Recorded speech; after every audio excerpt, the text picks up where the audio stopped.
যারা যারা school life pass করে গেছিস বুকে হাত দিয়ে বলতো স্কুল লাইফ কি সত্যি গোল্ডেন লাইফ ছিল নাকি ওটা আমাদের সাথে হওয়া ফ্রিতে 12 বছরের টর্চার স্ক্যাম ছিল।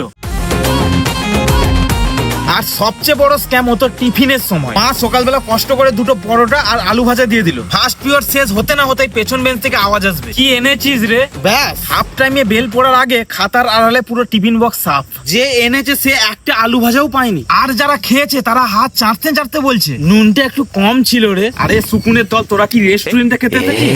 আর ওই বোরিং পিরিয়ড গুলোর কথা মনে আছে? যেই স্যার ক্লাসে ঢুকতো অমনি আমাদের পেট মোচড় দিত। পারমিশন চাইতাম, may I go to toilet sir. Teacher ভাবতো ছেলে ভাই সত্যিই চাপে আছে, আর তুমি বাথরুমের নাম করে বেরোচ্ছ সোজা 4 তলা থেকে 1 তলা। পুরো স্কুল চত্বর দুবার রাউন্ড মেরে অন্য ক্লাসের জানালা দিয়ে ক্লাসকে উঁকি মেরে আধ ঘন্টা পর ক্লাসে ফিরছো যেন বাথরুম করতে অগান্ডা গিয়েছিল। সবচেয়ে বড় ধোঁকা দিত আমাদের পিটি স্যারেরা।